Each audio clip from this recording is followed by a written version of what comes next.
नमस्कार। Nation TV Bharat में आपका स्वागत है। मैं हूं सोनी। आइए आज के खास खबरों से कराते हैं रूबरू। लालकुआं क्षेत्र के हल्दू-चोड़ स्थित एक निजी कार्यालय पर आयोजित प्रेस वार्ता में गौ सेवक विनोद भट्ट ने कहा कि देवभूमि में एक और गौमाता को आस्था और संस्कृति का केंद्र माना जाता है, तो वहीं दूसरी ओर सड़कों पर भटकती दुर्घटनाओं का शिकार होती और कूड़े में भोजन तलाशता गौवंश व्यवस्था पर करारा सवाल खड़ा कर रहा है। उन्होंने सरकार से गौमाता को राष्ट्रीय माता का संवैधानिक दर्जा देने की मांग उठाई। उन्होंने कहा कि यदि गौ माता भारतीय सभ्यता, कृषि व्यवस्था और सनातन परंपरा की आधारशिला है, तो फिर वर्तमान में उनकी यह दुर्दशा क्यों? सड़कों पर दम तोड़ती गाय हमारी संवेदनहीनता का प्रतीक बन चुकी है। केवल नारे नहीं, ठोस नीति और कानून संरक्षण की जरूरत है।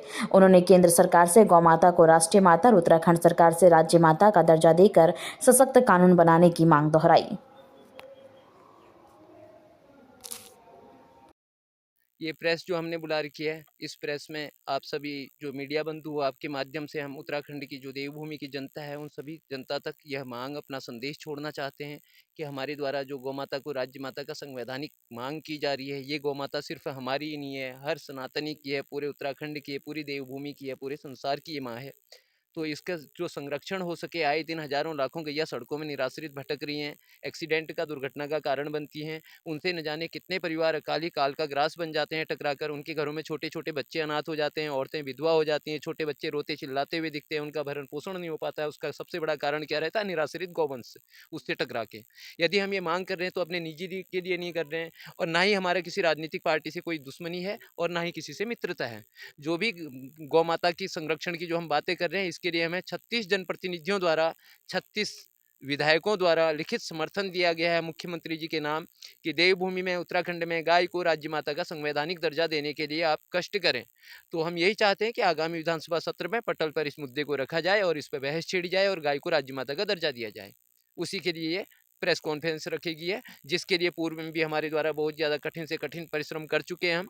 हमारी दंडवत यात्राएं हम कर चुके हैं, ज़मीन में लेट के यात्राएं कर चुके हैं। 15 दिन की एक यात्रा की है, 22 दिन की एक यात्रा की है, 6 दिन तक अन्न जल त्याग उपवास रखा गया है, जिसके बाद सिटी मजिस्ट्रेट द्वारा लिखित आश्वासन दिया गया और हमारे द्वारा देहरादून में अनशन खोला गया।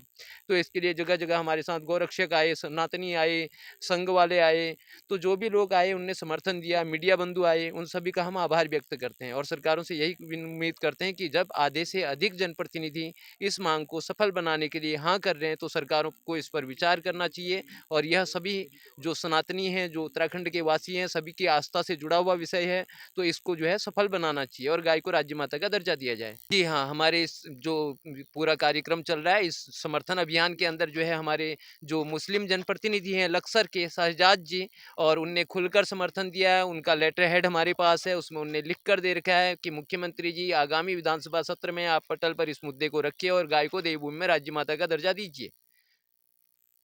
यदि नहीं होता है तो आगे की जो भी हमारी रणनीति रहेगी वह हम सोशल मीडिया के माध्यम से, मीडिया के माध्यम से, प्रेस कॉन्फ्रेंस के माध्यम से या न्यूज़ के माध्यम से बताएंगे। लेकिन जब तक गाय को कम से कम देवभूमि में राज्य माता का संवैधानिक दर्जा नहीं मिल जाता, तब तक यह संघर्ष हमारा निरंतर आगे भी चलता रहेगा।